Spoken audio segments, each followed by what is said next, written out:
This is a fan-generated show. If you'd like to support us, please go to jrnyquist.blog. Also, don't forget to subscribe to our new Rumble channel. All your support is greatly appreciated. Hello, ladies and gentlemen. I'm thrilled to announce the release of my new book, Obama's True Legacy, How He Transformed America. There's a reason why Mike Huckabee calls it a ferocious and chilling read. Order it now at Amazon.com or at FrontPageMag.com. Good evening. Welcome to the Glazov Gang. We've got a great program for you this evening with another great guest. First, very quickly, just some in-house matters. Ladies and gentlemen, please remember we are a fan-generated program and it's getting tougher and tougher for us. Please subscribe to our Rumble channel, press instant notifications. Subscribe to our YouTube channel and press instant notifications. Always click the like button. That's if you like our program. Visit us at jamieglazov.com and subscribe to our newsletter and donate to us through our PayPal account. Follow me on Twitter. Share our show with everybody and especially with your very wealthy friends. With us this evening, backed by popular demand, Jeff Nyquist, an expert in geopolitics and the history of communism. He's the author of many books, including his latest, The Fool and His Enemy. Jeff, what an honor and privilege to have you back on the program. Thanks for having me, Jamie. Thank you, Jeff. Well, look, when it comes to an expert on Russia, Ukraine, China, everything that's happening there, you are the person to go to. Jeff, a lot happening. Russia and these new, it appears to be the new technology they have in terms of weaponry, which is very disturbing, a little bit scary, if not a lot scary. Then Blinken's recent announcement about Ukraine becoming part of NATO. What do we make of all of this? Well, there's a lot of people, politicians especially, who say things that they don't really mean, and they don't mean what they say. So I'm not sure that I believe anything that comes out of Blinken's mouth. I also don't believe anything that Biden says. And I don't believe what Macron said about sending French troops. I mean, he knows it's not going to happen. Even the British backed away from that. The British have been more gung-ho about helping Ukraine than anybody. Nobody wants a direct war with Russia. Everybody knows that's too dangerous for everyone's prevailing taste. And it's not necessary. The Ukrainians are fighting this war, and they can continue to fight it with support. The real issue is the Russians are just really good at manipulating other countries' internal politics. That's really been their mainstay. They're not so great at fighting a war as they've shown in this war in Ukraine. The quality of their command, their troops, their doctrine, and their leadership is not great. And that's why the Ukrainians have defeated them. But the Russians have some very advanced weapons, which I think they've not used all of them. And they have political tools that nobody else has, and a lot of people don't even understand.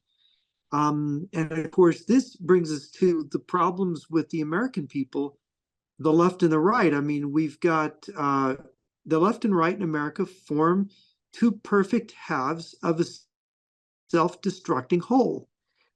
We are determined to destroy ourselves from both the left and the right. The left has little regard for America's economy, social order, or a national defense. And the right doesn't seem to regard collective security or military alliances or the real balance of power as something serious. And between the two of them, we've got a perfect storm brewing because, this is a kind of very weird convergence. And we are seeing a reemergence of anti-Semitism in ways and through processes that are familiar to me. But still, I mean, the Russians are using anti-Semitism right now. I've watched them do this over the years, and it's affecting the right and the left. You've got a version of anti-Semitism on the far left. We see it with the attack on Israel, and we see a version from the right. We see it with the alt-right. And it's very disturbing because this right-left manipulation, it serves Russia's ally Iran, and they're allied with Hezbollah and Hamas as well. Russians have been using radical Islamic terror in the Middle East. They've been fighting some of the terrorists, it's true, but look at Chechnya. They defeated one group, and they've got Kazyrov there, another group. He's really a terrorist. He just works for Moscow. He's just Putin's flunky. So it's a matter of getting the right set of terrorists that Moscow can use. And it's also getting the right set of people on the American right and the left that they can use. And then the game becomes destroying the center, destroying everyone that doesn't agree. And it is a politics of destruction. And so this is, the US public is unfortunately illiterate about foreign countries and strategy, military strategy, and intelligence matters, to be honest. And our politicians, too, who used to know more, know less and less, I'm afraid. They know more and more about how to get elected and about how to sell their personalities, but they are not, effective in their knowledge. And I'm afraid that we've sort of gone adrift here. Do you sense that, Jamie? No, absolutely, Jeff. It's very convoluted because look, if it was Trump in office, if it was like a Reagan character that we know really loves America and wants to defend American interests, and he puts up, let's say, some really strong deterrence for Ukraine or for some country that Russia and China are trying to start trouble with, then I'm all for that. But with Biden in control, they've talked about a lot about helping Ukraine, but have they really been helping Ukraine? And what really are they really trying to do? So it's very disturbing. Let me first just rewind here for a minute, or just go to one angle on this. This ODAB/1500 air bomb that Russia has unleashed recently. And also there's talk about Russia targeting Americans with energy weapons. Just in terms of this weaponry, what's going on here, Jeff? Yeah, the Havana Syndrome. Well, it's funny that our own intelligence services and government want to discredit this as somehow these people just have a very severe case of hypochondria. They're hypochondriacs. It's hysteria. And I think it is because the Biden administration does not want to level accusations against the Russians and the Cubans. Well, it's a Russian team that supposedly is going around doing these attacks on people. And I think that, I was friends with the late Joe Douglas, who did a lot of investigation into KGB mind control weapons. And some of these, I've done some reading in these psychotronic weapons and these weapons that affect the brain. And I tell you, it's grisly, the research. The fact that you can use prisoners to experiment on, both in China, North Korea, and in the former Soviet Union and in Russia, means that they can develop more effective, destructive, you could say unconventional weapons to damage people physically and mentally. And we don't know the truth because I think the US government's trying to obscure it. Because if the truth comes out, then the US government has a responsibility to do something. And I think certain of our leaders are compromised and they don't want to do anything. I think that's the truth of the Havana Syndrome story. I think there is something. I don't think it's hysteria. If you saw, was it Jesse Ventura did an interview with some of the victims? They seemed like they had been affected by something. I'm sorry, but I'm not a doctor. But when it comes to this super vacuum bomb, as the head of Ukrainian military intelligence said, this isn't the first time the Russians have used this bomb. It's 2 or 3 times before this that they've used it, or 1 or 2 times before this they've used this bomb. And in fact, I know somebody who was familiar with the attack, which happened last Friday. The Russians dropped this bomb so close to their own forces, and this is like a small nuclear bomb. The actual effect, it created a mushroom cloud when it went off. And in fact, the people at the scene, I was told, thought they were hit with a nuclear bomb. And people, the force of the blast, I mean, this is the overpressure from this bomb will literally rip the arms, legs, the limbs off of people standing in front of you. And this is what I was told happened to some of these people. They had their limbs ripped off by the overpressure. The destruction of human life, and they did this to their own soldiers. There were Russian soldiers close enough to die from this blast. And it was, let me put it, the Ukrainians and the Russians are both, well, the Russians aren't saying anything, but the Ukrainians weren't exactly forthcoming about where this bomb went off. But this bomb actually, you know that the Ukrainians have been moving into Russia. They've been moving Russian, anti-Kremlin Russian troops have been armed by the Ukrainians, have been moving into Belgorod, which is just above Sumy, where they reported the blast. I've been told that it was these troops crossing into Russia that were attacked with this bomb. Now, this is really interesting to me because it means that what it means is that Russia does not need, it will use these weapons, which are considered, it's sort of considered unfair to use them, but they don't want to disperse all their forces defending Russia. So, but they want the Ukrainians to have to defend the part of Ukraine that's open to attack from Russia. So that stretches the Ukrainians, but not them. So they can concentrate their forces to attack better. So in order to defend themselves, they just need this one bomb. And if the Ukrainians cross the Russian border, they drop it on them. If they're in numbers that could threaten, for example, to take Belgorod. And I think this is what they did. And they have also done this with Belarusia, their ally, Belarus, which is next door to Russia, in between Russia and NATO. Last summer, if you'll remember, they moved nuclear weapons into Belarus. And the Germans had this very curious leak that was published in Germany in January, talking about Russia moving troops, raising two new armies, over 200,000 troops, moving them into Belarus, and then invading parts of Lithuania and Poland, what's called the Slovakia Gap there, and causing a crisis with NATO that could lead to war, that would be an escalation of the current conflict.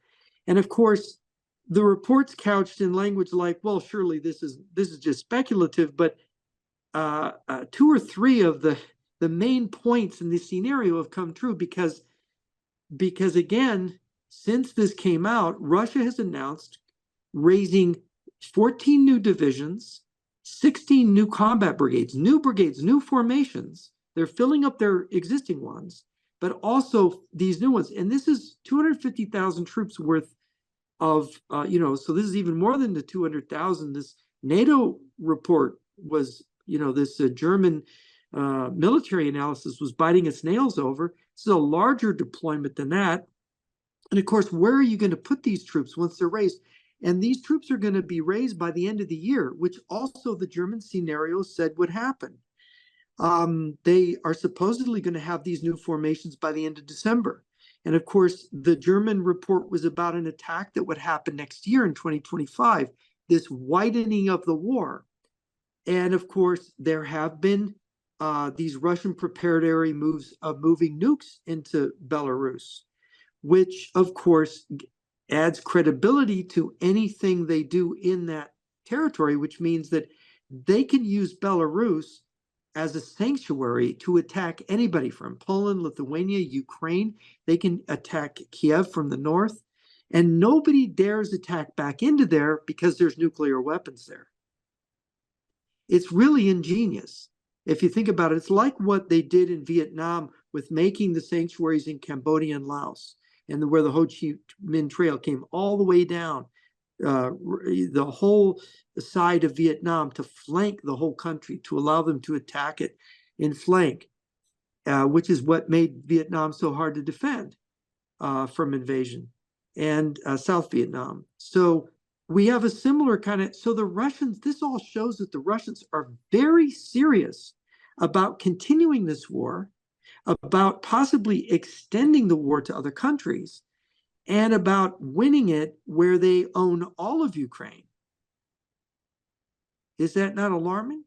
Yeah, very alarming. And Jeff, um, I guess what's tragic here, again, and is what I said earlier, is we have an American leadership, if we can even call it that, that's completely opened up our border to our enemies and, to God knows what.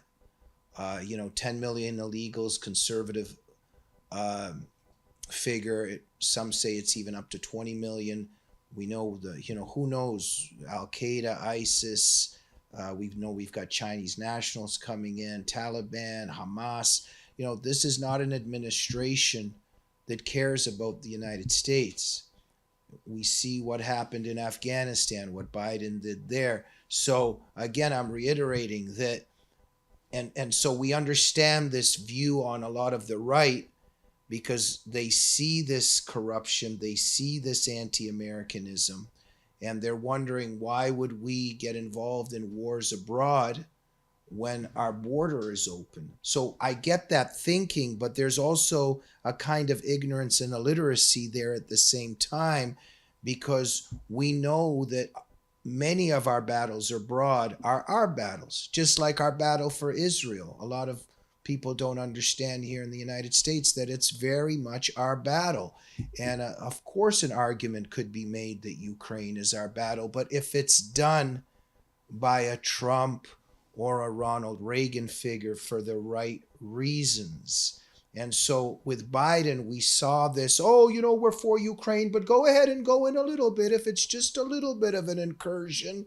And we're going to support Ukraine, but as we know, where was that money really going? And there's even some evidence that a lot of that funding of Ukraine, we heard those reports that some of that money was actually being channeled back into the Democratic Party, if I'm correct, in terms of what was going on there. So it's tragic that there's a corruption there, and we have a leadership that's really involved in betraying American interests.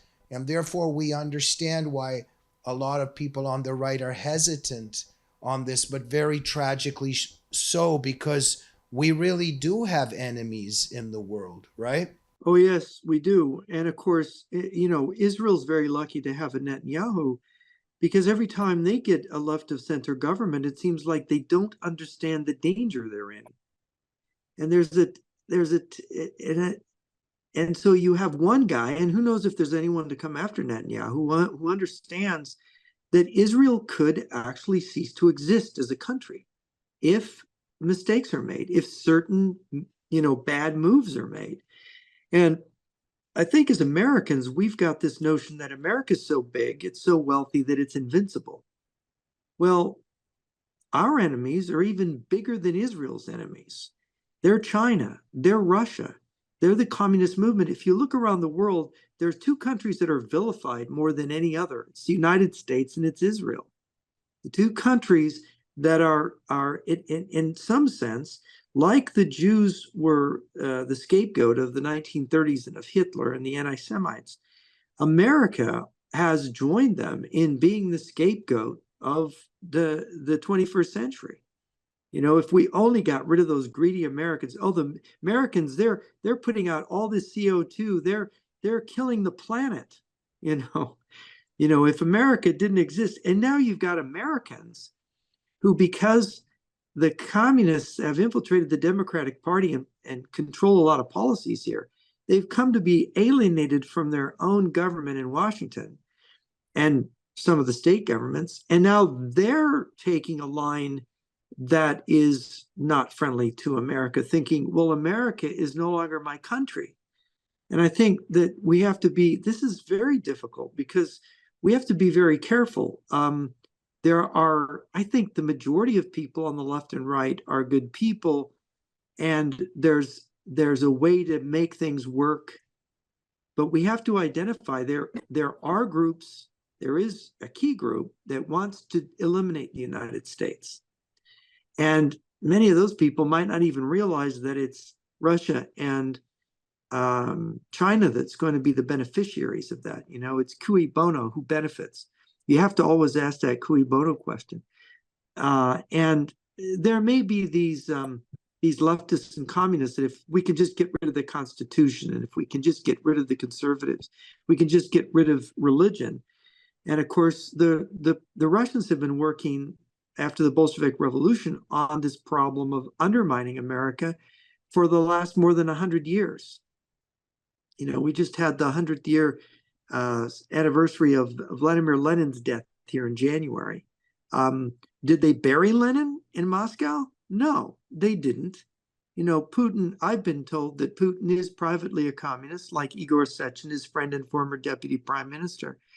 Like many of the people there, they're hiding what it is they really believe in. And that's why they're aligned with Cuba and Nicaragua, and there's Russian troops in Venezuela, and why they're allied with China and getting artillery shells from communist North Korea.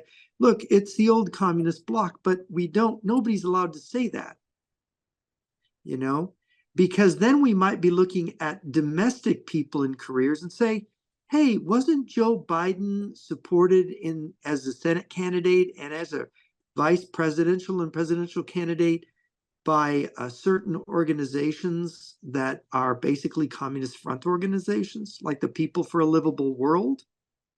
Wasn't he supported by Armand Hammer in his career in the Senate, like Al Gore Jr.? And wasn't Armand Hammer a KGB agent? I mean, that's what Edward J. Epstein shows us in the Hammer file, in his book on that. So how do you explain an American politician like Biden, who goes to Moscow in 1979 with the Senate delegation and ends up having himself in a secret meeting with a Politburo, Central Committee secretary, saying, you know, I have to say things against the Soviet Union for the domestic crowd, but I'm really not against you, right? If you go to the Bukovsky file. So, you know, we have a domestic subversion problem here. Right. You know, and that's what people, and so when Biden postures to be pro-Ukraine, it's just so funny that the first $5 billion he sent was small arms that Ukraine didn't need, you know, rifle and pistol bullets and rifles and pistols, really? A country that manufactures, you know, enough of them for their troops? I mean, it didn't make any sense. And so, And tragically, what Biden was doing with Ukraine turned a lot of American conservatives against helping Ukraine, when in fact Biden wasn't really helping Ukraine. And it's tragic because there is legitimacy to really helping Ukraine, because for the Russians and the Chinese, taking Ukraine is a step towards destroying the United States.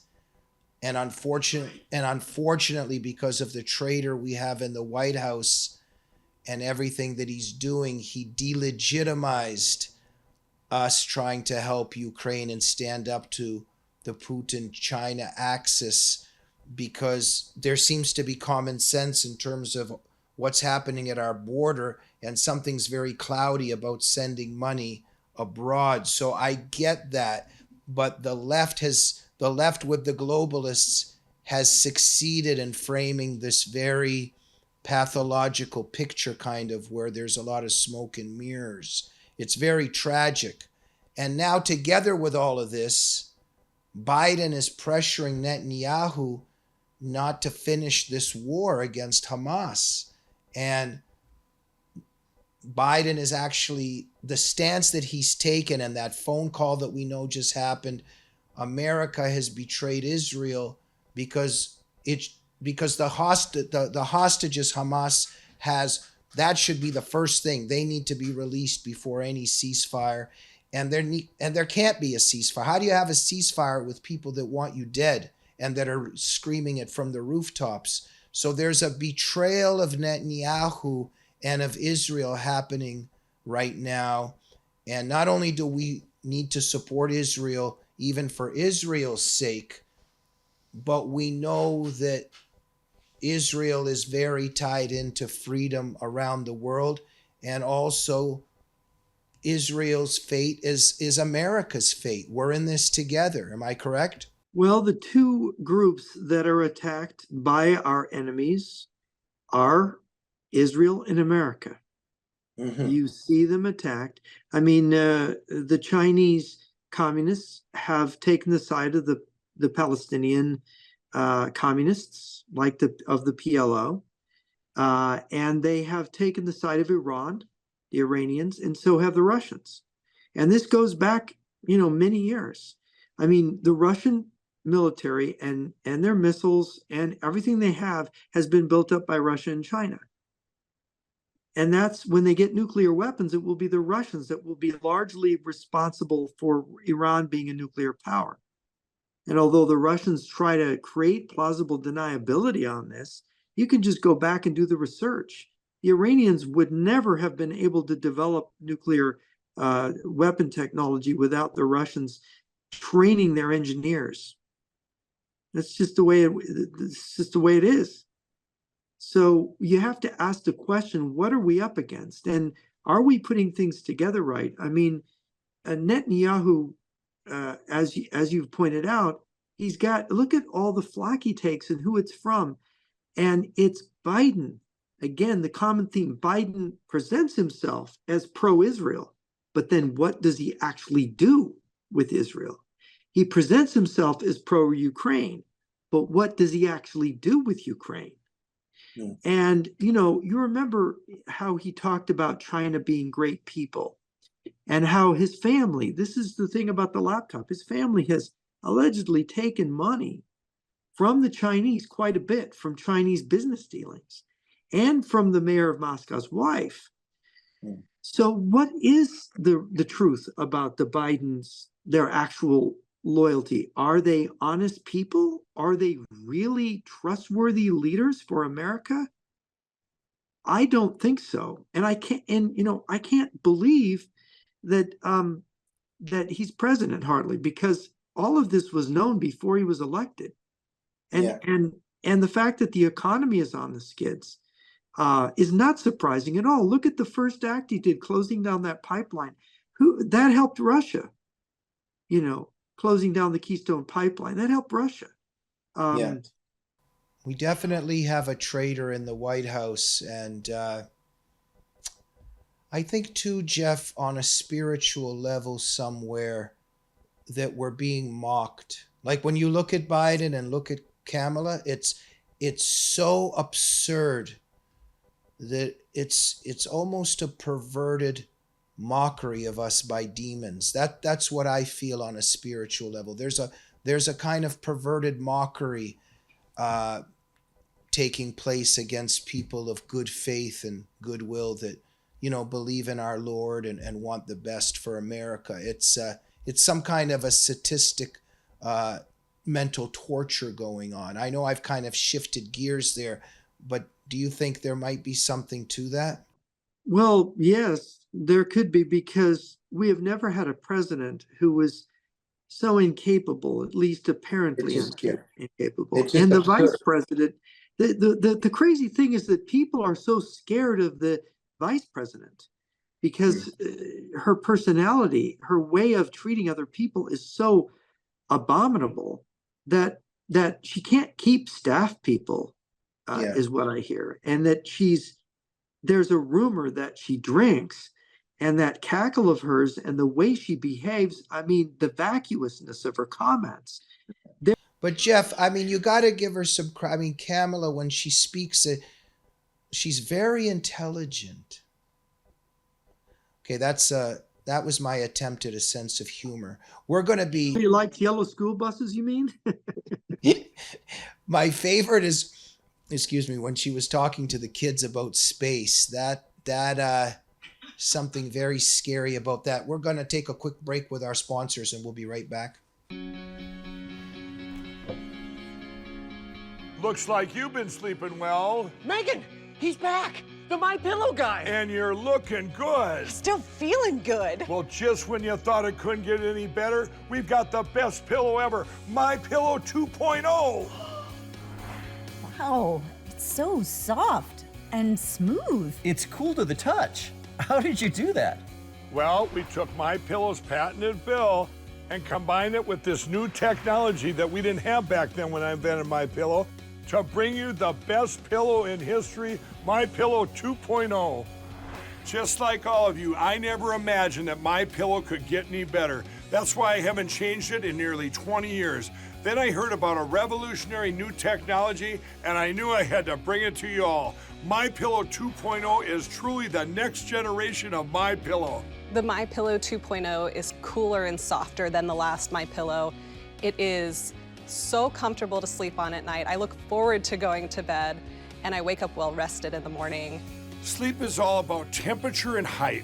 MyPillow 2.0's patented adjustable fill is going to give you the exact individual support you need from your head to your bed. And now here's where it gets even better. We've all experienced those temperature-related sleep interruptions where you get too hot, you toss and turn, you flip your pillow over to the cool side. Well, all that's gone with my brand new MyPillow 2.0 cooling fabric that's made with temperature-regulating thread. The best sleep just got even better. Whether you have a MyPillow or not, you need to get the brand new MyPillow 2.0. Call or go to MyPillow.com now. Use your promo code, and for a limited time when you buy one, you'll get a second one absolutely free. You're sleeping even better. And cooler, too. And you're looking good. Feeling good. I knew you would. Visit mypillow.com. And that's right. Make sure to go to mypillow.com or mystore.com and use promo code GG21. You can get a discount of up to 60% off on all the amazing products, and the Glazov Gang gets a credit. That's right. When you support the great Mike Lindell, you are also supporting the Glazov Gang. And if you like one-of-a-kind handmade art, make sure to go to lutfstudio.com and purchase resin art pieces made by our producer, the one and only Annie Cyrus. Use promo code GLAZOV to get special discounts, and you'll be empowering the great Annie Cyrus in her fight for freedom and for America, as well as empowering the Glazov Gang. And ladies and gentlemen, once again, please support our show, subscribe to our Rumble and YouTube channels, and tell everybody about our program. We are back with the great Jeff Nyquist. Jeff, we left off with I don't even know how to really sometimes describe it, but there's some kind of a very dark theater, one could say, going on with Biden and Kamala, but also just in connection to our betrayal of all of our allies, the betrayal of American interests. Let me just go to one piece of the puzzle here. And you've done a lot of work on this. And a lot of Americans, unfortunately, don't know much about this or aren't interested.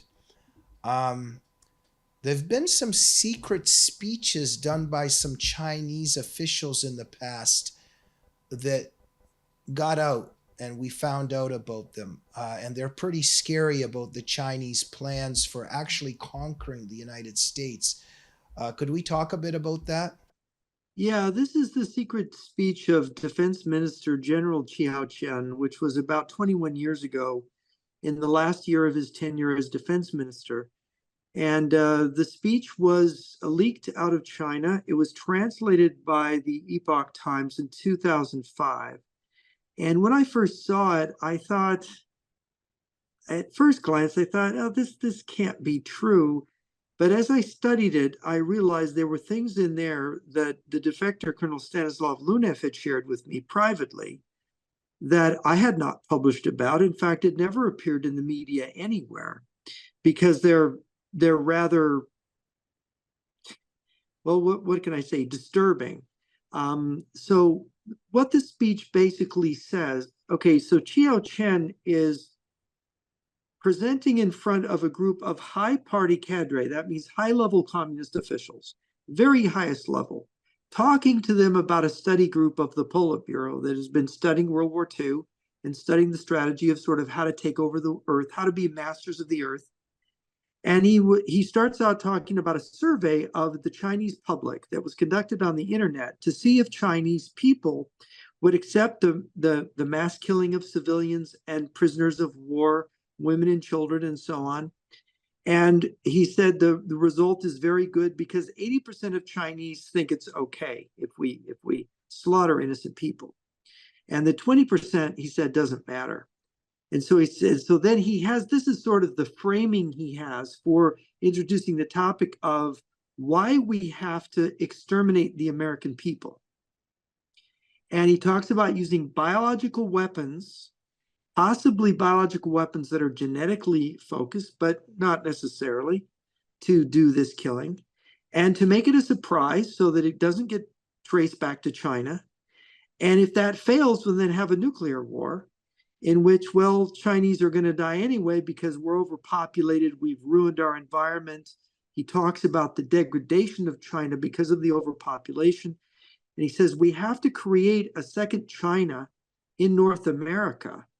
And if we tried to get land anywhere else, in India or Australia, we'd still have to fight America.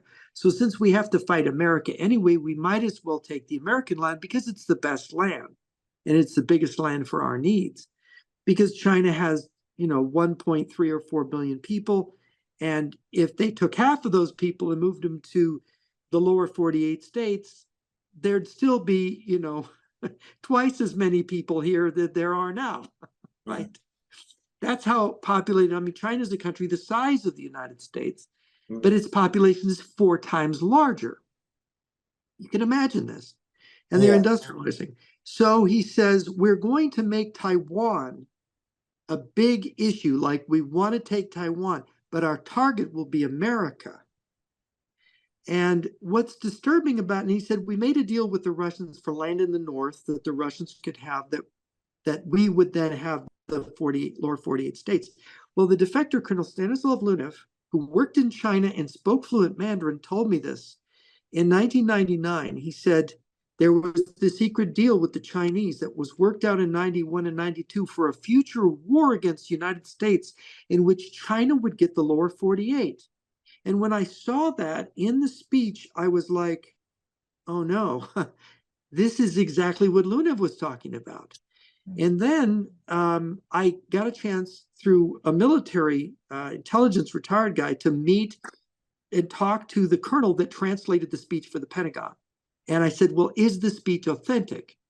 And he said, yes, it was authentic. And I said, well, how did you determine it? And he said, Mandarin is a unique language, and Mandarin speakers have unique patterns of using words, repeat formulations of words. And you could pretty much take Chiao Chen's other known speeches and run them through a computer, and you could see whether this is his speech. And and it was his speech. That's what they determined. And so I look at it, and then you see what they've done since then, which is we had the pandemic, which came out of China. We have them getting into our pharmaceutical companies, making vaccine precursors. These are all dangerous precedences. We don't want a country that's an enemy making our medicines and our vitamins, And the fact that they've been able to get to lure with lucrative offerings American companies of all kinds is not good news for the American people. We need to have security. And that means we have to rein in our capitalist, impulses when it comes to our enemies. Just like it wouldn't be right to trade with Nazi Germany, it's not right to trade with China. Not only is it a regime that's killed more innocent people than Hitler ever killed, but they want to kill us more than Hitler ever did, right? Thank you so much, Jeff. And go ahead. No, I mean, that's basically it. And of course, you have the Russians over there insidiously working their own game because they want to own Europe. They want to get Europe out of this deal. They want to control Europe and probably dominate a lot of the Middle East. And they want Alaska too, which they've said, by the way, publicly. Russia said this. And Lunev told me that Russia was going to get Alaska and parts of Canada. That appears to be they're on that track.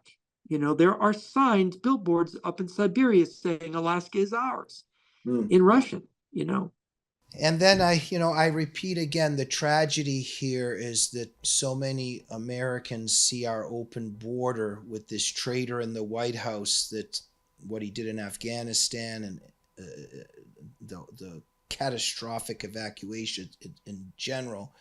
And and they think we don't want to go anywhere. We shouldn't be anywhere in the world. And of course, again, I'm being repetitive. It's understandable because it's Biden and the catastrophe of Biden. But another good example of where this is a really self-destructive vision, if it's just America first, not realizing that it is being America first to get involved in certain areas. The big elephant in the room here is we can't have that attitude when it comes to Iran. And so we know what they're up to. They've been killing Americans for decades. They've been killing Israelis. They've been killing many people through all their proxies, etc. So now we know that the Israelis had struck some of their proxies, the mullahs as proxies, but now Iran is vowing to strike at Israel, and I think it already has. But the Israelis are saying that once that happens, they're going to strike back. So we're going to have an escalation there as well, while Biden is betraying Israel. But this is really scary stuff. And our expert on Iran, our wonderful producer, Annie, I just want to go to her for a second because when it comes to Iran, we have to hear her perspective, and perhaps she has a good question for you, Jeff. Annie? Well, I appreciate that, Jamie. I actually, before I ask a question, I want to quickly go back to something Jeff, you brought up, and I completely 100% agree with you. If it wasn't for Russia training their engineers, being Iranian engineers, there would absolutely be very, very, very tiny chance of them advancing their nuclear program. But let's not forget about the one and only Hussein Obama, who funded their ability. If it wasn't for Hussein Obama releasing the money under false pretense of this is the frozen money from 1979, they wouldn't be able to advance their technology or possibly even build the bomb, at least anytime soon. I just wanted to put this out there because I always like to remember Hussein Obama. But now to, let's say a question for you is, you already mentioned, we don't want to touch Russia because there's nuclear there. We don't want to touch Iran because there's nuclear there. But let's go to Middle East. Why is it that as much as Biden regime is anti-Semite, we all know it's not just they don't like Netanyahu, it's that they're anti-Semite. They would like to help the agenda of Islamization by wiping Israel off the map. But why is it then we have certain areas of delightful communication, such as Saudi Arabia? We pretend like they're our allies, and all three of us are very well aware that they're not. If it comes to the power of it, Saudi Arabia's sheikhs are gonna want us dead as much as the Houthis and Hamas members and ISIS and the rest of them. Well, why is it that we're good with them? We're not. Biden alienated the Saudi princes, and they've joined with Russia and China now. Saudi Arabia joined the BRICS alliance, so Saudi Arabia is no longer in alliance with us. Well, okay. When I said we, I wasn't referring to the Biden regime. I'm talking about the average American mindset. You see, I'll talk to my neighbor and I say IRGC, and they're like, "Oh no." I'll say Taliban, they're like, "Oh no." But then I say the Saudi sheikh, and they're like, "Oh yeah, have you seen the new decent?" Why is the average American mindset not aware of the dangers, possible dangers of another enemy that has been translated into an ally, not yesterday or day before, but during the modern days of, let's say, last 20 years? Well, Saudi Arabia is a complicated question. One of the things, you go back to Lenin's second speech when he took power in 1917 was to the Muslims of the Russian Empire and the world. And he said, "You are our natural ally because you have the same enemy as we do, which is Western imperialism." And so they sent out agents. And of course, Stalin had cultivated the red Muslims of Central Asia during the Russian Civil War. And they created these red sheiks or sheikhs in the Middle East, which, by the way, Trump had gotten the Saudi princes to sort of purge some of these fellows from the Saudi system. And it seems that when Trump had kind of brought Saudi Arabia and Israel closer together, and Saudi Arabia is a natural enemy of Iran because they're different parts of Islam, but Saudi Arabia formed an alliance with the United States when the Saudi king met with Roosevelt on his way back from, I think it was Yalta in 1945. I think they boarded the cruiser that the president was on, and it was a strategic alliance because Standard Oil developed the Saudi oil fields, and those oil fields are very important for our allies, Japan and Europe. And the fact that Biden has alienated them and undone all the work of Trump, these are bad people. Yeah, I would agree, but they're bad people that have actually worked with us and helped us in the past.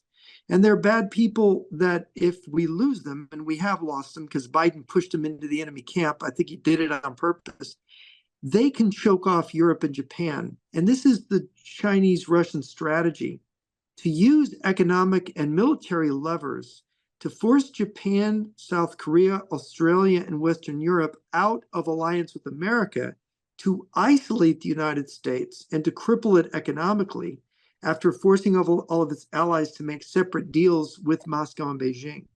This is what Mr. Wang of Luda Media has talked to me about this. Mr. Wang used to work in the communications center of the People's Liberation Army, as I understand it. I've had a number of conversations with him. I've interviewed him. And he says that they envision a war with the United States, and that he talks about China is really mobilizing, and they want Russia's their ally. They want Russia to do its job. They want Iran. In fact, China is helping Iran and the Houthis with these attacks on the Red Sea and these attacks on Israel. So this is a game, a strategic game, and sometimes you have to ally with people to survive because they want to survive. You may not share the same values as them, but you have to survive together. And the Saudi kingdom is a very small, kingdom. It's in terms of the people at the top and the way it's run. And so it's a complicated subject, but what's really at stake, Mr. Wang pointed out, is the survival of America. You mentioned Mexico. He called what the Chinese have set up in Mexico is the Ho Chi Minh Trail into America. That's how and he said, they're flooding us with Chinese saboteurs and agents right now. And they are preparing an attack on our soil here in the United States. So he says they want the war to be on American soil, the coming war. So we always think about these faraway places, Israel and Taiwan and Ukraine, but the real target is the US. Because if we go down, none of these other countries matter, because none of these countries have the power to withstand Russia and China on their own. Notice how Ukraine is failing now that America is not helping since January. Ukraine has announced that it's going to start falling back on the front. That wouldn't happen if we were supporting them. Why aren't we? So, and I think just like with Vietnam, inevitably the rug gets pulled out. Why? We're infiltrated. We have traitors here. And, as far as Israel is a lot safer if Saudi Arabia is thinking it's more profitable to be with the West in America than with the Russians and Chinese, however bad they are. Does that answer your question? It absolutely does. And if you don't mind, I'm going to use your answer to get our audience attention to what I feel like our fellow Americans are missing the most. In order to survive, sometimes you have to work with those who may not be your allies, or you may not share the same values. That is exactly what the Biden regime is doing. For anyone who's asking why the Biden regime works with Iran, this is why. They will not survive without Iran's help. They will not survive with Russia and China's help. In order to destroy America, they are working with those who are not their allies. They're very well aware one day it will be socialists versus Islamists, but they're doing it to survive and get to the bottom of their agenda, which, as Dr. Jamie Glazov perfectly has put in his book, Unholy Alliance of red-green axis. Mm. Thank you so United in much. Hate is the name of the book. Thank you, Jeff, for your answer. Thank you, Jamie, for including me in this discussion. Yeah. Thank you, Annie, so much. And we got to wrap up. We're in some dark times. Jeff, I can't help. Just, I remember growing up and thinking, there was the Stalin era, there was World War II, there was the Gulag, there was the Holocaust, and just that's what my parents were born into. And I always thought, oh, how lucky our generation is, how lucky I have been on many levels, just for my family escaping Russia and to be able to live in the United States.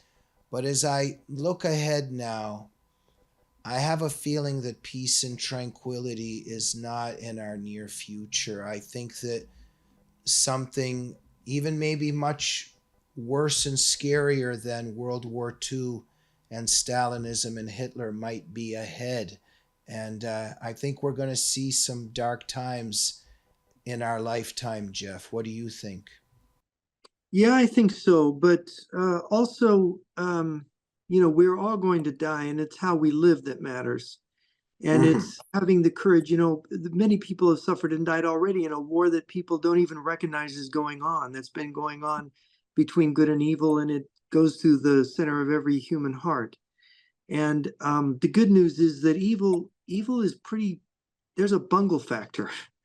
Evil really is there's a special kind of stupidity that goes with being evil, because there's a blindness that attends evil. Yes. And that is why it never completely finishes its victory, and why there's always hope for the good. Oh, absolutely. And as Christians, despite that dark and heart-wrenching moment of Calvary, and we know that these moments and times are also here and approaching. As Christians, we're dancing in the streets because we know our Savior has already won, and that there will be a certain victory in the near future on that level as well, if we believe what the New Testament tells us. The victory is Christ rose after being crucified. Amen. And so this is the thing we have to remember. We pick up our cross and we do our duty, and we suffer, and we try to be as saintly as we can. But in the end, the victory is ours if we hold fast. Absolutely. Jeff, maybe you should have been a priest or a pastor. No, I'm a political scientist. All right. I'm afraid that theology is not my area. Well, don't know what I should to be teaching that. But you have, I can sense a very deep faith and a deep understanding theologically. Jeff Nyquist, thank you as always for giving us your wisdom. Thank you for being on the front lines in terms of fighting for freedom and getting the truth out. Everybody should be visiting jrnyquist.blog. Am I correct? That's right. Thank you so much for having me. Thank you, Jeff. And thank you, Annie Cyrus, for producing the program and always for the wisdom that you insert into the show. And we'll see you soon on the Glazov Gang. Good night.